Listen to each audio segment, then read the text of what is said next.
இந்த அன்னம் சீரியல்ல ரம்யா பண்ற விஷயம் கொஞ்சம் கூட வந்து பிடிக்கல, அவ்வளோ கேவலமா இருக்கு அப்படின்னு நினைக்கிறவங்க இந்த வீடியோக்கு ஒரு லைக் பண்ணிட்டு கமெண்ட் பண்ணுங்க. ஸோ அண்ணா பார்த்தீங்கன்னா எவ்வளோ தூரம் ரிஸ்க் எடுத்து நிலா பாப்பாவை காப்பாற்றணும் அப்படின்னு சொல்லிட்டு வந்து துடிச்சுக்கிட்டு இருக்காங்க அப்படின்னா, இந்த பக்கம் பார்த்தீங்கன்னா இந்த ரம்யா எப்படியாவது அன்னத்தை பழி வாங்கணும் அப்படின்னு சொல்லிட்டு தான் வந்து துடிச்சுக்கிட்டு இருக்கா அப்படின்னே வந்து சொல்லலுங்க.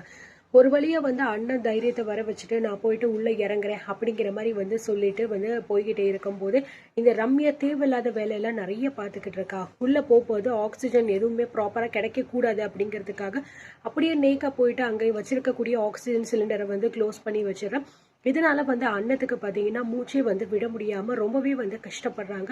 அது மட்டும் இல்லாம மேலே இருக்கிறவங்க என்ன மேடம் ஆச்சு அப்படிங்கிற மாதிரி வந்து கேட்கும்போது அண்ணம் சொல்றாங்க, என்னால் மூச்சு விட முடியல சார், எனக்கு வந்து மூச்சு வாங்குது ரொம்ப அப்படிங்கிற மாதிரி வந்து சொல்லிக்கிட்டு இருக்காங்க. ஆக்சிஜன் எல்லாமே நல்லா தான் வந்துக்கிட்டு இருக்கு அப்படிங்கிற மாதிரி அவங்களும் சொல்லிக்கிட்டு இருக்காங்க. இருந்தாலுமே வந்து அன்னத்துக்கு மூச்சு விட முடியலை அப்படின்னு சொல்லிட்டு வந்து அவங்க சொல்லிக்கிட்டே இருக்காங்க. அதனால வந்து ஆக்சிஜன் சிலிண்டரை வந்து செக் பண்ணுங்க அப்படிங்கிற மாதிரி வந்து சொல்லும்போது அங்கே வந்து நர்ஸ் வந்து ஒருத்தவங்க இருக்காங்க. அவங்க வந்து பார்த்தீங்கன்னா அதை செக் பண்ணி பார்க்கலாம் அப்படிங்கிற மாதிரி வந்து பக்கத்தில் வரும்போது தான் சார் ஆக்சிஜன் சிலிண்டரை யாரோ க்ளோஸ் பண்ணி வச்சுருக்காங்க அப்படிங்கிற மாதிரி விஷயம் வந்து தெரிஞ்சிச்சு. ஸோ அதுக்கப்புறம் தான் வந்து பார்த்தீங்கன்னா அதை வந்து கொஞ்சம் கொஞ்சமாக ஓப்பன் பண்ணி விடுங்க சீக்கிரமா அப்படின்னு சொன்னோடனே அவங்களுமே ஓப்பன் பண்ணி விட்டதுக்கப்புறம் தான் இங்கே உள்ள வந்து அன்னத்துக்கு வந்து நார்மலாகவே வந்து மூச்சு விடவே வந்து முடியுது. அப்போ தான் அவளுக்கு ஆக்சிஜனும் வந்து கிடைக்குது. இப்போ ஓகேவா மேடம் உங்களுக்கு அப்படிங்கிற மாதிரி வந்து கேட்குறாங்க. ஓகே சார், இப்போ தான் எனக்கு கொஞ்சம் கொஞ்சமாக வந்து ஆக்சிஜன் வருது, என்ன சார் ஆச்சு அப்படிங்கிற மாதிரி வந்து கேட்கும்போது, இல்லை மேடம் இங்கே மேலே வந்து ஆக்சிஜன் சிலிண்டர் வந்து க்ளோஸ் பண்ணி வச்சுருக்காங்க, யாருன்னு தெரில அப்படிங்கிற மாதிரி வந்து சொல்லிக்கிட்டு இருக்காங்க.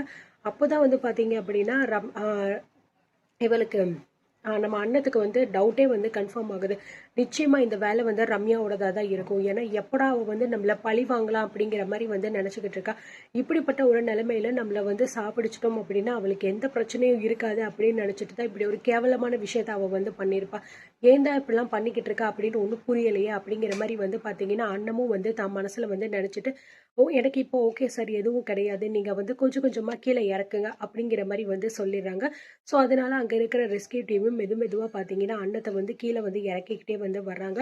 ஒரு கட்டத்துக்கு மேலே கரெக்டாக வந்து நிலா பாப்பா எந்த குழிக்குள்ளே இருக்கோ அந்த குழிக்குள்ளே பார்த்தீங்க அப்படின்னா வந்து அன்னம் வந்து போயிடுறாங்க. ஸோ எவ்வளவோ தூரம் கை வச்சு எட்டி எட்டி வந்து பார்க்குறாங்க. ஆனாலுமே பார்த்தீங்க அப்படின்னா அன்னத்தினால நிலாவை வந்து காப்பாற்ற முடிய மாட்டேங்குது. ஏன்னா அது ரொம்ப சின்ன ஓட்டையாக தான் இருக்குது. ஸோ அன்னத்தினால அதில் வந்து உள்ளே போகவும் முடியலை. அந்த அளவுக்கு பார்த்தீங்கன்னா வெயிட்டாக இருக்கிறவங்களால உள்ளே போக முடியாத ஒரு குழியாக தான் அந்த குழி வந்து ரொம்ப குட்டியாக தான் இருக்குது. ஸோ அதனால அவளால் வந்து எவ்வளோ ட்ரை பண்ணியும் முடியவே மாட்டேங்குது. மேலே இருக்கிறவங்க கிட்ட சொல்றா, சார் அந்த குழி ரொம்ப வந்து குறுகலா இருக்கு, குட்டியா இருக்கு, அதனால என்னால உள்ள போகவும் முடிய மாட்டேங்குது அப்படிங்கிற மாதிரி வந்து சொல்றாங்க. என்ன மேடம் சொல்றீங்க, கொஞ்சம் கையை பிடிச்சி தூக்கி பாருங்க அப்படிங்கிற மாதிரி சொல்றாங்க. எவ்வளவு தூரம் வந்து நம்ம அன்னம் வந்து எட்டுனாலுமே கொஞ்சம் கூட எட்டவே மாட்டேங்குது அப்படிங்கிறதுனால பார்த்தீங்கன்னா அன்னத்தினால அது சுத்தமா முடியாமையே போயிருது. ஸோ இதனால வந்து அன்னத்தினாலே நிலாவைய காப்பாற்றவே முடியாதோ அப்படிங்கிற மாதிரி ஒரு சூழ்நிலை வந்து இங்கே வந்து நடந்துக்கிட்டே வந்து இருக்கு. அது மட்டும் இல்லாமல் பார்த்தீங்கன்னா அதுக்கப்புறம் ரெஸ்கியூ டீம் வந்து வேற வழி இல்லை, இவங்களை நம்ம மேலே தூக்கிடலாம் அப்படின்னு சொல்லிட்டு பார்த்தீங்கன்னா கொஞ்சம் கொஞ்சமாக மேலே வந்து தூக்குறாங்க. வேணாம் சார் மேலே தூக்காதீங்க சார் அப்படின்னு சொல்ல பார்த்தீங்கன்னா மேலே தூக்கிடுறாங்க. இப்போ மேலே வந்ததுக்கப்புறம் பார்த்தீங்க அப்படின்னா இதுக்கான காரணம் வந்து யார் அப்படிங்கிற விஷயத்த கூட வந்து அன்னம் கண்டுபிடிச்சிட்டு ரம்யாவை வந்து லெஃப்ட் ரைட் வந்து வாங்குறாங்க.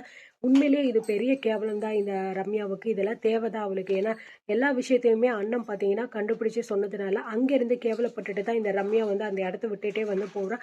அதுக்கப்புறம் வந்து ஒரே வழி இப்போ வந்து ஏதாவது சின்ன குழந்தைய உள்ள அனுப்புனா மட்டும்தான் வந்து நிலாவை காப்பாற்ற முடியும் அப்படிங்கிறதுக்காக இப்போ பார்த்தீங்க அப்படின்னா நம்ம கவினை வந்து பார்த்தீங்கன்னா கூட்டிட்டு போகலாம், கவின் வந்து வரேன் அப்படிங்கிற மாதிரி முடிவு பண்ணுறாங்க.